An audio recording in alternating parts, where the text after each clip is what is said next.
Today we are interviewing Dr. Louis Franzini about his latest book, Just Kidding, Using Humor Effectively. Thank you for coming in and discussing humor with us, Dr. Franzini. The pleasure's all mine. We all seem to love a good sense of humor in ourselves and our friends. How and when did you get interested in the field of humor? I've been interested in humor for a lifetime, which is quite a while. As a young boy, I listened to the radio comedians, Jack Benny, Fibber McGee and Molly, and others, and then the TV early comedians, Milton Berle, Red Skelton, and I've been interested in humor essentially for all my life. My father was a funny guy, and intentionally, and would often be a good model for me to see humor and see how people liked him because of his humor, and it's been an interest of mine from the very beginning. Is Just Kidding your only book on humor? Well, no, I actually had written an earlier book called Kids Who Laugh, How to Develop Your Child's Sense of Humor. And it's for parents and teachers, kids who are about 0 to 12. And it helps develop their sense of humor in a way that will be pleasing to them and more fun for them to be with other people. I'm curious about the title. Does it have any special significance? Yes, it does actually. Just kidding is a word we hear a lot. Technically, it is what's called an eraser phrase, meaning that it somehow is said after something didn't go very well, and so people try to diffuse the emotionality behind it and say they were just kidding, that they didn't really mean it, when some humor attempt didn't really work out. Who do you see this book for then?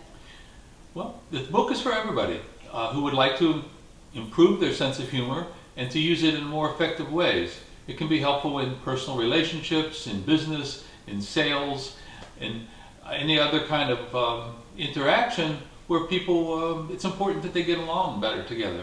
So you don't necessarily see this as a technical book just for psychologists, but for general readers?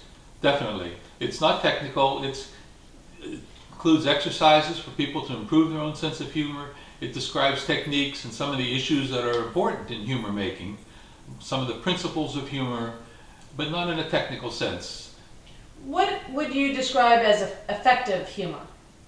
Well, effective humor is humor that, first of all, is funny, and it brings people together. It doesn't dispel them. It helps in the positive social relationships. People feel better when they're around a humorous person. It's the kind of quality that people look for in their friends and their mates, as well as in themselves. So how do you determine what is funny? Well, that is a very difficult item to figure out. There are lots of variables that relate to it. What the setting you're in, the people you're interacting with, certain words are funny just when you use them. Words like pickle or putz, they're funny words, and it's easy to use them to create laughter and amusement. There's no need to use obscenities to do that. In the news media today, it's very common to talk about political correctness, its impact on humor making. What do you make of it? Well, political correctness has a very big impact on humor making and whether your humor efforts are going to be successful. It's an issue for professional comedians as well, as those of us who are not being paid to be funny, but who are using humor in our personal lives. It's easy to offend people. It's important to be very aware of the sensitivities of people and to not make politically incorrect jokes, although sometimes those kind of jokes can be funny, but somebody's going to be hurt. In really effective humor, nobody's going to get hurt. Everybody's going to have fun. Well, that brings me to my next question about comedians and effective humor and political correctness. Do you think comedians should ever apologize? And if so, when? This comes up frequently for comedians, and the comedians themselves, the professionals, are very divided on that. Some of them say never apologize. The late Buddy Hackett, Lewis Black, Chelsea Handler, Kathy Griffin, and others insist that a comedian should never apologize.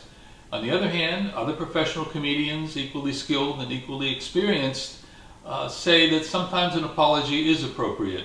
And we've seen public apologies by Jay Leno, David Letterman, Tracy Morgan, Jerry Seinfeld speaking on behalf of Michael Richards. All of them have suggested apologies are in order.